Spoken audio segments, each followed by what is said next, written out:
Good afternoon, good morning, good evening, depending with where you're listening from. My name is Chido, and I'm with Christine, and today we are talking about data protection, personal data protection, and privacy laws in Africa. Basically, the question we're answering is it a myth or is it a reality? Can we really say that for certain in Africa, there is adequate protection for personal data? So before I get into the main podcast session, I would give it to Christine to introduce herself. Hello, hi everyone. Thanks, Chido. My name is Christine. I am an advocate of the High Court of Kenya, and this is the podcast that we normally do with Chido, and it's nice to have you. Okay, thank you so much, Christine. So now I'm thinking, the question generally becomes, we can't talk about data protection without really talking about what is personal data, right? What really do we mean by personal data? Yeah. And I'm going to pretty much say my own understanding of personal data and how privacy has been approached in most jurisdictions so that we can have a way forward, so that people can understand what we're talking about. Yeah. So basically, personal data, in my belief, is information that relates to an identified or an identified living individual. So this data can be very specific in that it relates to, the name and surname, could be home address, an email address, identification card number. We've got cookie IDs, internet protocol addresses, and a lot of those things, right? So basically, when we're talking about personal data protection, we're saying the law has to make sure that such personal data is protected from any violation. And I've noticed that with most laws that tend to protect data, they pretty much protect it under what they call a privacy clause, which basically speaks to the right to privacy, wherein they're saying that a person's right to privacy should not be infringed, right? So now, looking at that, how I've explained it, right? Basically saying my personal data should not be violated by anybody, should not be shared without consent, but it's also not being an absolute right. Can we say that there is adequate protection of personal data in Africa? Well, I think first, this is such a good discussion to have right now because of so much that's happening with different African governments trying to, use technology, especially for government services. So, for instance, I live in Kenya. So, what has been happening, for instance, this number called Huduma number. And what's happening is that the government wants to link up all like your social security number, your national insurance fund number, your national identity number, your tax PIN number, all this into one card, and all this information is stored on a certain database that the government is able to access. And then you get almost like one number that once you give it, it's able to show all records that relate to you, which are stored in the government servers or that are stored within the government control. So that now there will be information like from if you own a car, so the registration of your car, the registration of your property, the registration for your tax, and your passport number. So everything is stored and is integrated. And this has come around with such, there's been different views on what's happening with this number, and it hasn't been taken too well. Like the registration for the numbers started from 2019, and this is around the time that the numbers are now being issued. And there's been a lot of pushback on them because there's a lot of personal information that is being accessed, and it's so much so that right now, in fact, which in all cases is not wrong, because right now you're able to access most government data just from my computer. Like I can renew my licenses, can register stuff, I can change whatever details I can, just online, which in before you'd have to take physical documents and such kind of thing. But the thing is that there's a lot of personal data that's being collected, but is it being protected? That's the concern I have, because I don't think when we say protection in the sense that you find in conventions, really not that much. And I think we'll go to that next, when it's not even the government collecting and processing the data, but private companies who have access to this data. I think that's even the greater problem. You raise a very important point. I liked how you actually gave us an example of a situation where data is being collected. I didn't know about it. I'm a registered voter in Zimbabwe, but I didn't know about how the biometric voting system actually collects more data about a person, right? And if you notice, the biometric voting system has been becoming very popular in most African countries. That's how we are going on to vote, and they take our fingerprints, face IDs, and everything, right? And there is so much of personal data that's being collected. And when we talk about collection of data, obviously the next question becomes, how adequately protected is it, right?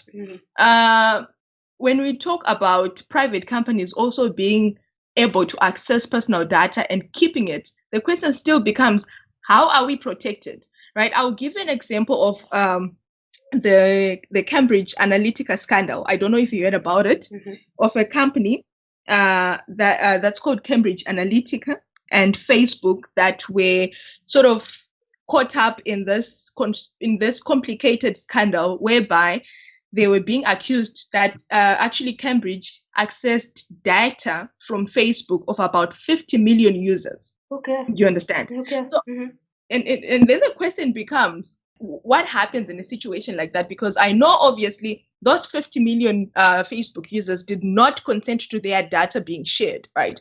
I understand the concept of data sovereignty, but now because of how disruptive technologies are coming up, we now have social media platforms and everything. Can we then say that we can actually ensure that there is data sovereignty and data protection? Maybe to then look at African countries, right? From the latest statistics that I actually got, do you know that it's very strange that about 17 African countries have no data protection laws, like specific acts or specific provisions, even in their constitutions, that actually speak to personal data protection. Okay. And these countries are like, you've got South Sudan, you've got Chad, you've got Libya. You've got actually Mozambique. I think it recently is trying to enact a law. So when you are in a country like that, your personal information can be accessed, it can be stored, but it's not protected, right? Which means that if there is violation of any sort to your right to privacy, it would extend to. There is no recourse when it comes to the law, right? Then we have got countries like South Africa, Madagascar, Angola, Ghana, that actually have got robust acts or pieces of legislation that actually speak to protection of personal information. Then we have got countries like Zimbabwe that actually have got constitutional coverage. So when we're looking at these countries that have constitutional coverage, it becomes a constitutional right in the sense that it's an extension of the right to privacy. Yeah. Obviously, it's limited within the limitations of the Constitution, right? So having looked at how there is no clear legal framework in most African countries that speaks to this, I personally think that having a convention that actually speaks to the protection to data privacy and protection issues was a very important thing. When the African Union actually decided to come up with the Convention on Cybersecurity and Personal Data Protection, which was pretty much drafted in 2011, but still hasn't come into force, I felt like that was a good initiative, because at the end of the day, it actually gets to harmonize the fragmented system that exists currently in African countries. Yeah. And also, I think the good thing about it almost serves as a template. So for African countries that are trying to come up with personal data protection laws, the convention is really good. The convention, when you read through it, it's quite it captures, at least in broad terms, like what you'll be looking for. Things like e-commerce, like the need for like a national protection authority that should protect data and make sure certain processing is not done. But then thing is that the first of all, the treaty is not in force, and then it requires a lot of like the state parties are the ones who need to like take action based on the content that's on in the convention. But I think the fact that even the Africa Union has thought through these things, things like even cyber crime and how to solve it, and personal data processing that should not be taken like things like your age, your health, and such information, or gender and tribe, like most of the things that which could be used to profile you for either political reasons or such things. So there's quite some good thought that has been put in the convention. But thing is that for the countries that have not even if it's a constitutional right, like if they don't have like a substantive law that goes in depth to explore and like crystallize some of these rights, and like fully give them implementation mandate, then I think it makes it a challenge. And should I think even more importantly is that without such a law, how do you regulate like the big tech? How do you regulate people like Facebook who are collecting this information, like Twitter, like Google? Like, and in which African country, most African countries, in fact, there's either Facebook, there's Google at the very least, there's Uber, there's all these where you actually share your own personal information from your phone number to your gender and all these things. And these are being stored in these databases that are owned by these private companies. And even more importantly is that lately, like Facebook, Twitter, LinkedIn, all these guys have been using the information that you share with them for advertising. So there's targeted advertising that you're being targeted for advertising. Like, for instance, if I can share like briefly, like, because I've had experience with like promoting content on Facebook. Like, what happens is that what Facebook tells you is that you need to pick your target audience. So, for instance, I say my target audience is in Libya. So then they'll be like, cool, like you can access the audience in Libya. And then the next thing they ask you is that what do you consider success? Is success for you like what you want to pay for? How many people click on your website, or is it how many people like and engage with your maybe Facebook update? So you pick what it is that you consider to be success, because that's the only way Facebook will bill you. So now what Facebook does is that they target those people who have the habit of clicking on links that Facebook shares. So if what I'm looking for is how many people visit my site, Facebook knows, like it's already knows which users, and they have kept track of which users, whenever Facebook sends a link, they click on it. Those are the people that Facebook targets so that they can click on my links. And because for every click that I get, they bill me for it. So you find that they already have tracked user behavior. They have all this information. They know from where you're located. You're located in Libya, and then they target with you based on your habits of use of like their platform. So when you look at things like those, then the question is that without like proper laws that like have to deal with like marketing and use of your personal information to target you for their marketing purposes, then what can someone turn to? But because I think it's quite a big concern that there is, and it's going to increase more and more. You know what? I was reading this statement and I actually wrote it down so that I could share it with you, Christian. This person was saying the most valuable commodity now is neither oil nor nuclear power. It is information. Its most expensive element is the massive treasure of personal data that is stored online. All right. And Africa has, I really think it's a bad thing in that it has been a testing ground for technologies, and the personal information that is so valuable, that is becoming a valuable commodity within the global market, is being accessed from Africa through those various technologies, but there are no domestic mechanisms to actually ensure that protection is adequate, right? Like the biometric voting system that I was talking about, right? And all these other examples that you have been indicating. And I think that right now, when we're living in a world where we're talking about e-commerce and globalization and opening of new markets and all that, it's very important to actually have a robust way of regulating how data is protected, because it's still going to be a very important commodity. I think now that we're looking at the fourth industrial revolution, having to use artificial intelligence, blockchain, and all that. Really, really, Christine, I really think that what's going to be very valuable is really not going to be either nuclear power or oil, but the amount of information that you have. Because for a robot to then start working as a shop attendant and actually be able to serve you, your data or a certain metric level of data should be fed into that robot, the artificial intelligence, so that it understands your behavioral patterns, your habits, right? The things that you like the most. So I'll give an example that you'll find a robot being an assistant in a shoe shop, right? In a Take Town shop. You are well known for liking Adidas shoes because you like them on Facebook, right? And we have bought them from this other store. So what then happens is obviously your behavioral patterns have already been ascertained over a period of time. They now know that you are an Adidas person and not a Nike person. In a way, I think people who are so in support of technology and the fourth industrial revolution think that they are making life easier. But at the end of the day, it is at what stake? Because I'm having my personal data being shared across social media platforms, being shared across business operations without my knowledge and without my express consent. Yeah. Right.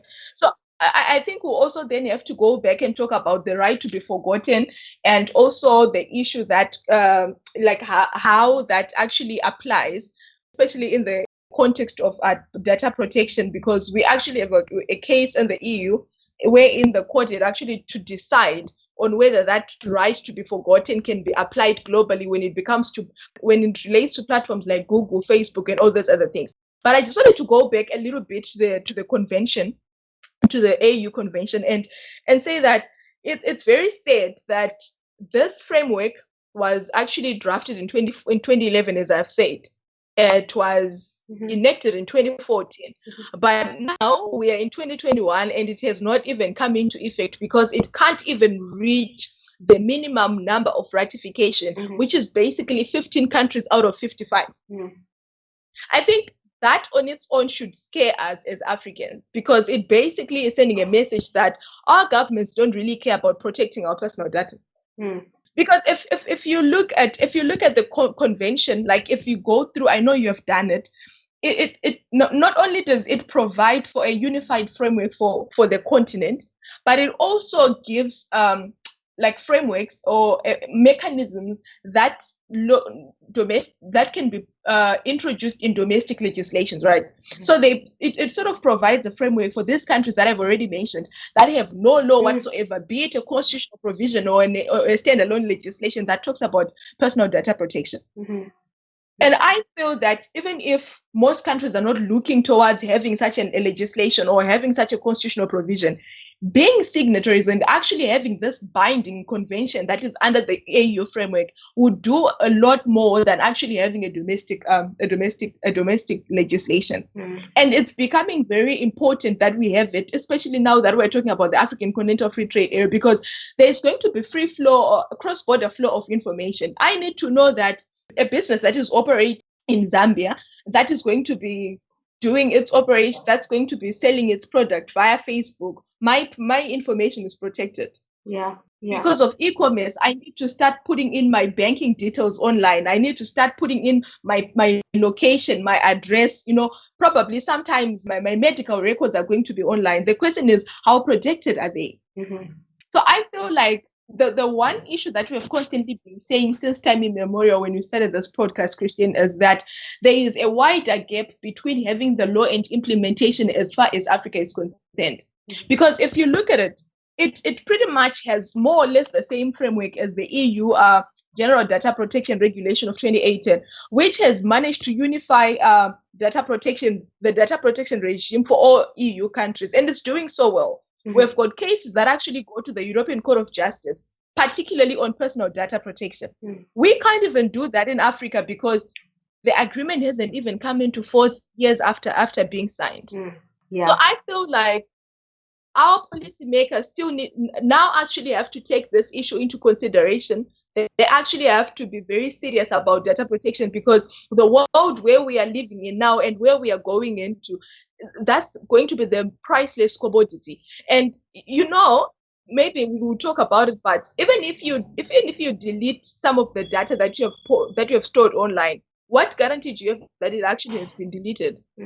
Yeah, and yeah, Chido, and I think we've had a discussion in the past. It's in the Africa Asia archives, which is called like the dark patterns, the art of deception by design, which is one of the things that has come up about personal data protection, where what has been happening is that people who design some of these platforms, they do it with the intention of manipulating the person who is using the platform. For instance, someone knows that you like Nike. And then now what they will do is that whenever you go, first of all, on your Facebook or whatever online page you are on, those are the advertisements that will always come up with the product that you have bought online. So let's say you bought something on Amazon, that information is stored. So similar products are advertised to you. And then very soon, you normally find something like where you go to a site and they tell you, we only have two offers right now, and um, they are running out of stock. So it manipulates you to just almost like be anxious to get the last item before it's out of stock. Or for instance, when you go to book a hotel and then they tell you like only two rooms are remaining, so that now because you're looking through that site, so that you quickly like take the deal, only later to realize that the entire hotel, when you go check in, you're the only guest there. So it's like the whole point of data protection is so important. And even as you think about like even children right now, like using phones, like they are able to be targeted, and they will fall prey to most of such marketing gimmicks that are online, like even if it's playing a video game, you're told like spend more money to get this level or do this. If it's a child, like really they're after the game, they're not really mindful of like the resources that they're spending on it. So, and I think this is what most people, especially policymakers within Africa, they haven't thought through how massive, like the influence that this the big tech has, and tech in general, and even what you said, like the future of the world is the knowledge economy, it's the knowledge and the creative economy. These are the economies that, in the end, they're the ones that are going to push for innovations, even like if it's the robotics, if it's coming from the knowledge that people have and innovating using that knowledge. So that comes like with the knowledge, there's the information that you're collecting to be able to put together these things. So it's so important that a country better be careful to make sure that its information is protected, like its information is protected even for the future advancements. And for as with globalization, you want to like be on the know as to what's happening within even your borders by the private companies that are operating in there. And if I may mention, like for instance, in Uganda recently, like the Uganda elections happened, and then what was going on is that Facebook, I think the Ugandan government blocked Facebook from being used in Uganda for a while, and and I think Twitter as well, or either of them. And the thing was that, the same way Twitter has decided that they can ban someone from their platform because they are private companies, so they can ban you and tell you that you can no longer use Twitter. So I think what they were doing is that what they did is that there were certain politicians that Twitter was targeting and banning them from using Twitter, and I think Facebook as well. So yes, there was violence in Uganda. Yes, the opposition leader was being targeted, and there was a lot of crime going on, and bullying. So like, but then now when social media joined the forces, is what they did is that they could like cut off the voice of like some of the politicians, so that now they are like some of politicians get advantage, and that's interference with the elections right there. So what Uganda did is that they banned the platform. They were like, for the period of the elections, I'm not sure if they are back on, but they were like, you have no space in Uganda. Like Facebook is not connecting, so they literally like kicked them out. And you see, like that's how much influence right now in the world today. That's how much influence like this social media and tech has. Like it can interfere with an election in the smallest African country, or that's the situation we are in. So when you think that there's a country that's not has no personal data protection laws, I think it's worrying, you know? Yeah. It is. It is. It is. It really is. Which basically leads me to the idea of the right to be forgotten or the right of erasure. So, like we are saying that privacy laws basically regulate the way in which individuals' personal information is handled, right? So it gives you a right to know as an individual why your personal information is being collected, how it's going to be used, and to whom it's going to be disclosed, right? So it doesn't end there. So with the right to erasure now is when you feel that the information that was collected is no longer relevant, or it has been used for the intended purpose and there is no need to keep storing it, you can actually approach an organization and have them delete your personal data from their databases, right? So it sort of gives people a right to actually control, to have so much control on their data, how it's shared, why it's stored. But then the problem with that, in as much as we would want to celebrate it, it's because it's not an absolute right. It's subject to a whole number of limitations. And like I was saying, there was a case that actually happened between Google and a certain company from France. So what happened was this company was asking Google to globally remove search results that were listing to pages containing damaging or foul information about a person, right? So what happened was Google agreed to actually delete information that was pertaining to a specific like to this people, this person, but in a specific geographical location. But they did not agree to having to remove all listings globally. And this matter actually went to the European Court of Justice. And in the ruling, the court actually said that, you know what, there is no obligation under the law for a search engine operator who grants a request for dereferencing that is made by a data subject to carry out such a different dereferencing on all versions of his search engines. So let's say that for argument's sake, you want Twitter to pull down something, right? That has been said about you. Mm-hmm. Twitter can agree to pulling down that, but it can't say if the search is also being found through Google, then it has to be pulled down globally on all search engines. Mm. Which basically then which so the question becomes, is it really a right to erasure, or not so much of it? Yeah. Because we are saying you can approach an organization, you can approach an entity, right, and a search engine operator, and ask them to remove certain data about you because you no longer want them to have it. But you can't tell them in essence how they are supposed to do it. Yeah, and I think it's in the same case where Google also says they have their own policies on how they go about approving such removal of Yeah. data. Like it's not an absolute right. What you said, it's like Mhm. it's subject also because there's also the right to information. You know, like what Google Yeah. says, and freedom of expression. Of course, each of these rights. I think the thing is that like just as constitutional rights, some of them are they are not absolute. They are subject to certain limitations, but the limitations are on grounds that are reasonable or as the constitution provides the limitation should apply. So that's why the issue comes in, especially when you find that, like for instance, when someone says like there's the right to information, how do you balance it off with the right to be forgotten, or there's you have the right to express yourself, and like which are rights that have been fought for, especially like for the media, like to have a right to express themselves, or even people to express themselves, which was but then also at the same time saying that I have a right for the certain information to be forgotten. And this is not like for information which, to differentiate it from what you're saying, it's not information that like I have supplied. It's mainly like maybe a certain kind of reporting that was done that features me, or like that sort of thing.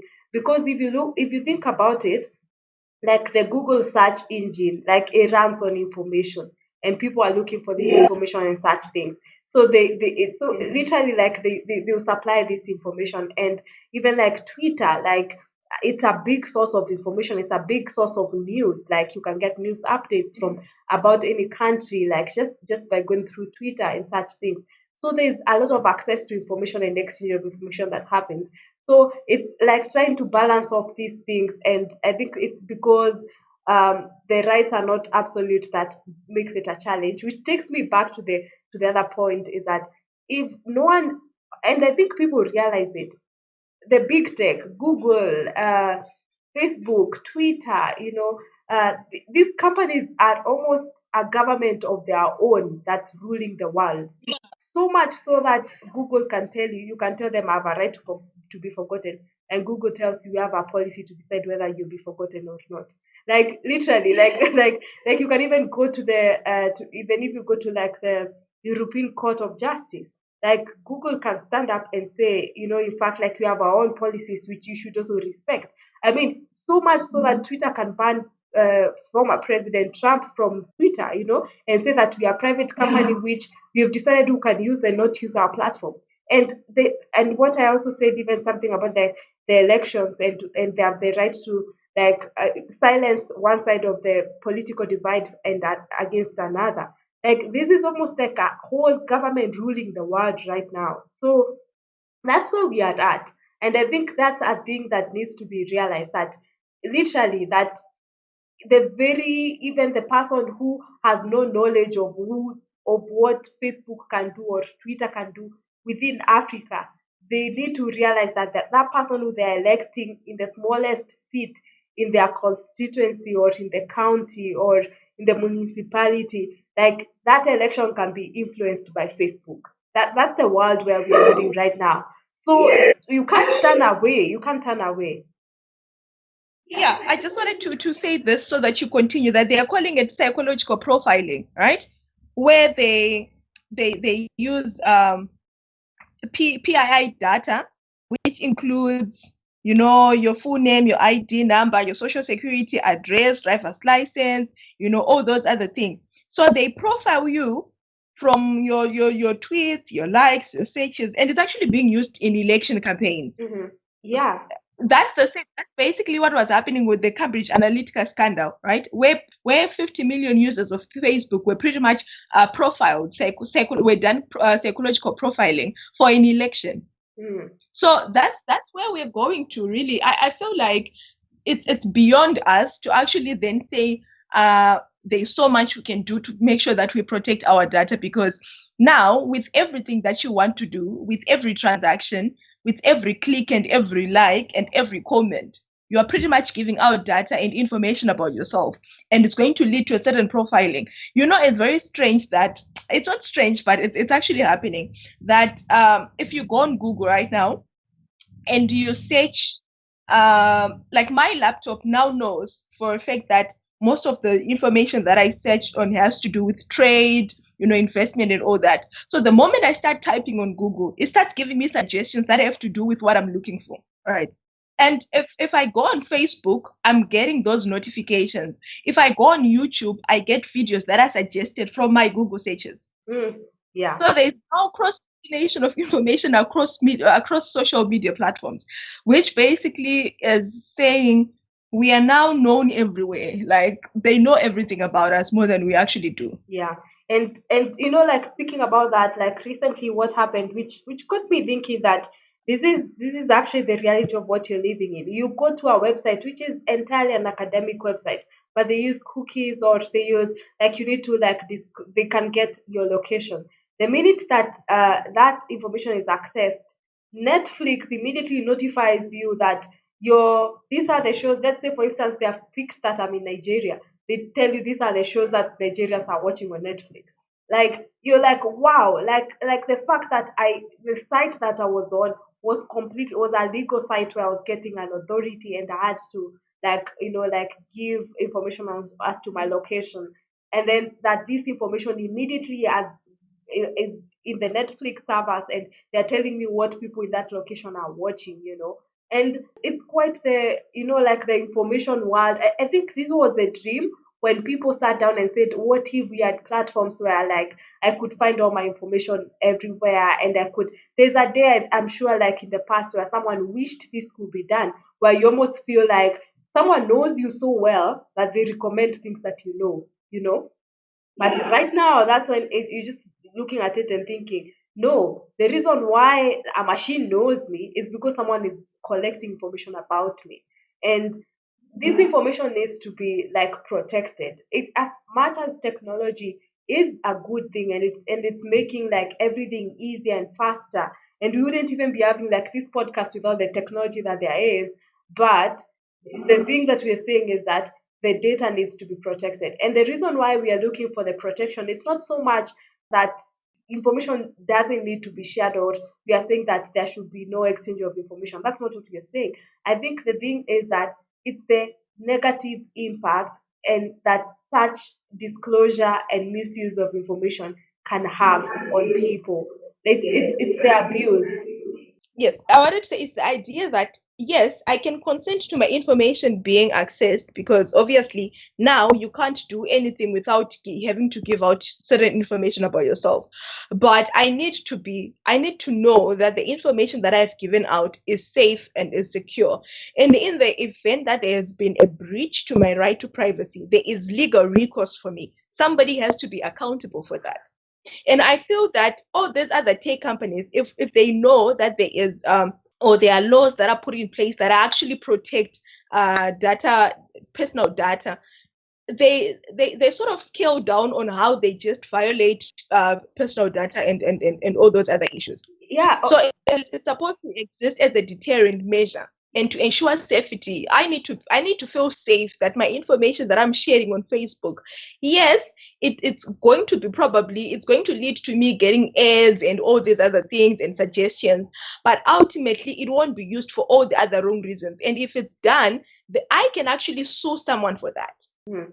It's true, Chido, because like with the lesser protection, the greater the abuse of those of the personal data processing. Like you'll find, I'm sure that Google is a bit more careful in Europe than in Africa.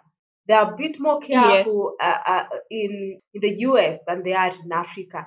And here's the thing, and the AU convention, actually one of the good things it says is that the each state should like educate the population within that state of these laws on personal data and the right to personal data protection. And I think it's also like making people aware of the implications of this. And within Africa, that kind of education is not is lacking. It's Yeah. not very much spoken about. Like when you go to like someone around.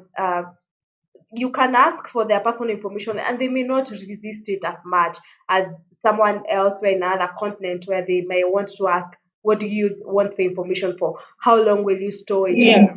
And recently there's been a very high increase in the data collection platforms within Africa, whether it's about trade. And right now, like there are different platforms where you can access a lot of data about like the population in Africa, like how many people are using mobile phones, and that such kinds of information. And that's because I think even these people who are collecting this data, they're doing it in such a free way, without much question, without much resistance, without much responsibility for what they are doing. And I think it's because a country that does not have any laws on that, of course, even the population there and the citizens are unaware of any right that they can even push back and say, do not ask for such information about me. Like in the US, it's difficult for you to just go getting information about someone, about like how many like kids do you have, where have you lived since you I don't know what age, how many what's your gender, and how many like all that information. But in Africa, I mean, really, you'll be stopped even by a police person who, like, the question they ask you is, where are you going, where do you live, like they just ask you such personal information, and they ask it in such a caviar manner, yeah. Speaking of social media platforms, I think we would have done an injustice if we closed this podcast without talking about what's happening with Facebook, with WhatsApp right now. So as we all know, Facebook decided to buy WhatsApp and Instagram. If you open your Instagram right now, it tells you that it's powered by Facebook. And for long, WhatsApp and Facebook have been sharing data. It's something that we were not going to deny. But now what happened was, beginning of this year, they tried to update their privacy policy, and then they were sending out, the statement that says you need to accept this by the 8th of February, or you don't get to use our platform. And in the amendments, they pretty much expressed their need or desire to share information with Facebook. And having done so, a lot of people were then jumping ship, deactivating their WhatsApp account and going to Signal and Telegram. And WhatsApp actually had to say out again, come out by way of a press statement, say, you know what, or a blog post, that they were extending the period for accepting those privacy terms to May, so that they actually get back to people and explain what their policy actually means when they say they are sharing data with Facebook. So I don't know if you heard about it. What do you think about that? I have got my own views that are a bit unpopular, but I just wanted to hear what you think of the situation. Again, for me, and it's especially like all these social media and big tech companies, from Google to YouTube to Twitter to all these people, because this is WhatsApp, first of all. I can't negotiate those terms. Like with WhatsApp, they tell you we are updating our terms. So the options are accept the terms or leave WhatsApp. And and the thing that you need to ask is that, is WhatsApp like the only platform that I'm even able to use because of my resources and my economic status to make calls and communicate with people? Of course, if that's the case, then because it's cheaper to use it because I only need internet and I don't need to buy like calling time. So when that's the situation, then it's different for me, where I can't have no bargaining power. It's WhatsApp to tell me this is what you do, otherwise, like pack your bags and leave. If you don't want us to share whatever information that we will on Facebook, then like just head for the hills. It's literally like, what option do I have, I as a user of this platform? And the pushback they say is that we are a private company, we can do whatever we like, and this is what we've chosen to like. Now if you disagree with us, like, just leave. And that's the kind of almost mercenary kind of dealing by the big tech that I think personally I have a problem with. Like, your private company is fair, but I, as a private individual who is using your site, do I not have any form of protection or right that I should have? And because the thing is that this is going to be the future, is that there's going to be more push and more push by WhatsApp, by Facebook, to get as much information and as much close to you as possible. That's what's going to happen. So the terms and conditions today, we may resist them, and WhatsApp gives like a statement on what they mean, but even what we thought they meant and what they didn't mean, that they will do someday. Like, but that's what I think. And whether it's an issue, I think the big issue here really has to do with, because them, it's a business, and that's what makes sense. But I think there should be a level, even for me as a user, that I need to be aware of how much information I myself am giving to these platforms, and really weigh it out for myself, because I may not have such a big bargaining power. But I think there needs to be a level of protection from these tech companies. And maybe, like, even a different thing to mention, maybe not even going into depth into it, like, one of the big things that African countries have a problem with right now is how to tax, let's say, Facebook. These advertisements that Facebook is running, and they are making money out of it. Most African countries are trying to tax that income. And like WhatsApp Pay, once WhatsApp Pay is introduced and there's spending of money, like, the government, there's a lot of revenue and a lot of tax that you can't access to tax in such a case. And I think with all these things, I think there's even actual loss of money and revenue for the government. So I think these platforms, a lot of thought needs to be put into it. That's what I would say about it. You know what, Christian? I really support everything that you have said. Trust me. I couldn't have said it any better. You see, looking at maybe trying to understand the situation from Mark Zuckerberg perspective as a businessman, right? Is pretty much trying to achieve interoperability between Facebook Messenger, Instagram, and WhatsApp. Because I mean, these are his companies, and like we were saying, how information is becoming very important. So obviously, with interoperability, there's going to be transfer of information across the platforms, which basically makes more money for him. It generates more money for him. And when he bought Instagram and WhatsApp, he paid a lot of money, and the only way he can start getting back his money is through the sharing or seamless sharing of data amongst these platforms. And one thing that people don't understand, or what we didn't realize, is actually since 2016, WhatsApp has been sharing certain information with Facebook, including our phone numbers, right? Unless you are part of the very few people who are actually in Europe who decided to opt out of data sharing. But especially in Africa, I mean, that's what has been happening. Confirm this, Christine. How many times have you been on Facebook and somebody who's in your contact list or saved on your Google Drive or whom you speak to on WhatsApp appears on people you may know as suggestions? It has happened quite a lot. It has happened always, right? Literally, like a person you have no mutual friends with, but you have their number in your phone and you talk to them on WhatsApp. The next thing is they're a suggested friend on Facebook. So it has been happening, right? And now they are really trying to start sharing information that they're sharing is still the phone number, service related info, IP address, mobile device info, information on how you interact with others, transaction data. So the idea of trying to share information between Facebook and WhatsApp has a lot to do with a business feature on WhatsApp. You understand? You know how they're trying to have a WhatsApp for businesses where you can sell, and yes, you can do e-commerce on. That's the idea behind sharing information with Facebook, because Facebook already has got all those other features, right? You've got your marketplace on Facebook, you've got businesses that are advertising there. So they want to ensure that there's interoperability for those businesses to conduct their businesses via the two platforms, right? And have to and actually have the transactions paid for through WhatsApp. And in Brazil, there's actually like a feature where you can pay for your bills through WhatsApp. So I feel like that's what they're getting to, and we're not happy. That's justified because we're not given a chance to actually negotiate some of those terms.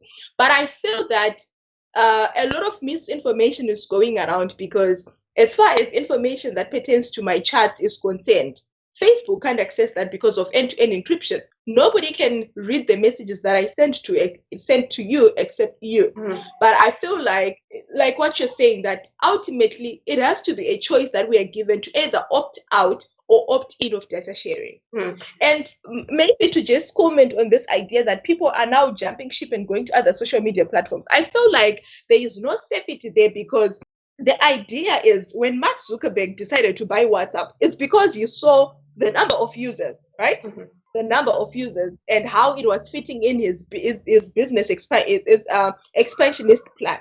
So even if we go to Telegram today and if you go to Signal, I promise you, Telegram is never going to consult us, the users, when it decides to sell to Facebook, just as how we were never consulted that WhatsApp is not being sold to Facebook. So the next thing is, you wake up one morning and Telegram is telling you that it is they don't tell you, like you just get a notification that says Telegram is now being owned by Facebook. And already the same data sharing process continues, right? So I feel like the continent, us as Africans, we need to actually be protected by our own very own policymakers, our own governments, and the continent at large, right? Like I was saying, how people in Europe could actually opt out of data sharing and we couldn't. We were never given the option. That's the same thing, because they actually have got institutions and legal frameworks that actually endeavor to protect data sharing and privacy information. And I feel like we actually need to adopt that in the continent and have laws that ensure that we are not abused. Yeah, and I feel like also in addition to like the policymakers is entrepreneurs.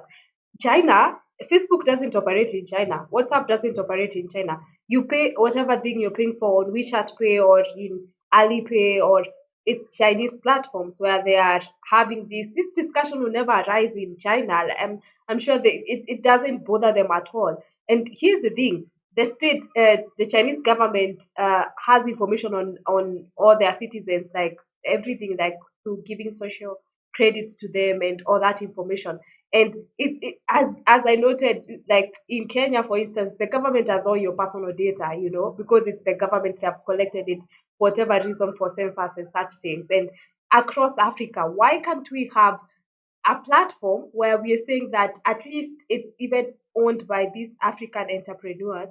It's on a platform made for Africa by Africa, where as much as there's this information that has been shared, but there's a level where we are not feeling so like you're losing on every side. Like Facebook is getting the money that they invested. Africa is losing all tax revenues because now you can trade on Facebook and Facebook is taking all the money. And I'll give you an example. Like for instance, within East Africa, like payment of money on mobile money, and even in Zim, you can make payments using mobile money. And in East Africa, it's a big thing. So that I literally, when you're going to a shop, I never carry any cash. I only carry my phone, and I can literally transact on my phone for everything. And and even is most of like my utilities, you only are able to access them through paying through mobile money. So WhatsApp comes in, yeah, and then there's the option to give WhatsApp pay and to use it across ourselves. Right now, the government is able to track like the payments are being made on mobile money because you have to like use airtime and such things, and they're able to track and tax it. WhatsApp comes. First of all, WhatsApp does not register in any African country. And like in most African countries, like I was reading somewhere that Uganda has been trying to look for ways of taxing Facebook. They are unable to do it, even if now they tax the internet itself. But thing is that now this outsider comes, like you make payments to them, they cannot be traced, they cannot be tracked, and there's every day the government is losing revenue. They are not even able to tax that base, And fair enough that the investments have been made by Facebook to acquire another platform. But when they're getting the personal data and they're not even giving the option to opt out of data sharing and all that kind of thing. But in addition to that, we are losing revenue. I mean, Chido, I feel like honestly, like as much as it's a business venture that these people are going through, I think even for the sake of the economies themselves, and especially Africa, because we are not we will not find any platform that is owned by Africans where we can say it's registered in any specific African country. Netflix is expanding inside Africa, but you pay for your Netflix, but no one taxes them. And so when you look at all these things, you realize we are really going down a slope that someone needs to actually stop. It has to be entrepreneurs, it has to be policymakers, but action needs to be taken to some extent. That's what I think. The problem is, in as much as we are saying that, let's be very real, Christine, right? Let's try to look at an example of Facebook, of WhatsApp, right? WhatsApp has literally become one of the cheapest means of communicating, right? So Yeah. in as much as it comes with all these other problems, like in as much as social media comes with all these other problems, it's becoming cheaper for me to speak to somebody who is in Belgium right now than having to, like, back then when there was no social media, right? So at the end of the day, I feel like we can't really blame the big tech brothers for how things are adding up, because for them it's about money and also trying to improve the system, if improving it better. The burden actually lies with our government. And I feel that generally, you know what, but if you try, I heard somebody giving this argument, and I'm inclined to believe that the reason why you have got Europe and you have got the US really so much on these other second generation rights, your right to privacy, your right to information and everything, is because they have managed to realize the first generation rights. So in Africa, we are really still trying to fight for the basic human rights, the right to food, the right to shelter, adequate water and sanitation. I feel like privacy is the least of our worries. I mean, let's be honest. The government itself can't provide adequate housing for its people. Do you honestly think it would really worry about whether your information is being shared or not? So our focus is really not on those rights. And I feel like by the time we want to catch up on what's actually happening, it's going to be it's going to be too late. So, well, this has been an interesting This, conversation. it has And been. I'm actually uh, thinking this has yeah, been quite interesting. I feel like I should go on and on and on, but anyway, we I need to stop know, at some I point. know. Yes, we need to. I feel like we have opened a Pandora box, and we're hoping that our listeners would come up with suggestions. They'll come up with comments and critiques that can better develop the conversation, and we can have possibly a part two anytime soon, because this is a cause for concern. But like I've said, I think these are going to really be my parting remarks. That the problem that we have is we treat these rights as second generation rights. We've got bigger fish to fry. We've got bread and butter issues that we're still fighting for in Africa.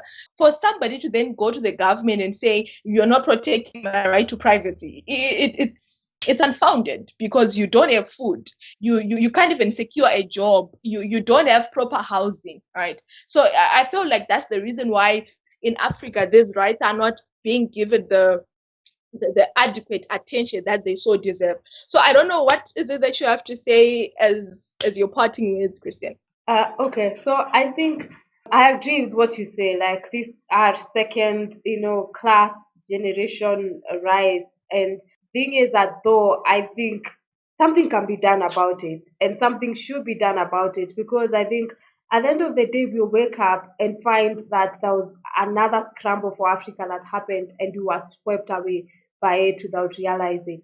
Because I think as much as the government is not thing is that if the government was efficient, the governments in Africa were efficient. Like even some things like on data protection, surely it's a law. It's like enforcing like a law which the Africa Union has come up with a framework for you to take up. I think a lot can be done. I actually think, and I think a lot should be done, because I think at the end of the day, it's almost like the economy that is able to control the knowledge and the information will literally finish off the rest of the economies. And I think it's just realizing that will help, like shape conversations. For sure, these conversations that we're having, we're not even giving all the solutions there can be. But I think someone listening to this, they could actually tell us what they think about it, or even they themselves get to thinking of what do you think are possible solutions that we are missing out, or possible approaches that could be had. Yeah. So Chido, I just honestly think it's just something to think about. It's not entirely a solution that you can give on this day. Yes. I just wanted to say in conclusion that I do agree with you that it all comes back again to this issue of willingness amongst our governments to actually like follow up on these issues. Like you have rightfully pointed out that it's a matter of ratifying an agreement that already exists, that they negotiated for. That's the part that I don't understand. You understand? So I feel like there is this excitement that generally goes around in our continent, where policymakers, negotiators, they go and convene at the African Union. They are in this frenzy and they start negotiating this, amazing documents. But then they have no intention to implement them. So I don't understand. Is it that there are some countries that are bullied by others to just agree on certain things during negotiations, or what? So I feel like we actually need to start being accountable to ourselves. If we go to the African Union and say we are negotiating an agreement, we actually need to sign that agreement. We need to ratify that agreement, make sure it comes into force, so that in as much as we want to slack and do all those things, at least there is an existing framework such that if there is a private party that feels aggrieved by any breach to their right, they can actually take the matter to the African Court on Human and People's Rights with that document. So now you've got a court system, you've got your right that has been breached, but you don't have any law. The existing law has not yet come into force because apparently the governments are not willing to ratify it. The governments that negotiated it. So I feel like there is really like we lack foresight. I think we need to do so much as a continent. I'm sorry, but that's how I feel. Yeah, Chido, I Okay. I agree with you. Okay, thank you guys for listening. We welcome your views, comments, questions, critiques. That's how we keep going, and that's how we keep making the conversations better. So thank you for listening. We hope to have a part two on this matter. and it's basically going to be based on the feedback that we get from you. So today it's Christine and Chido, and we say good day. Bye.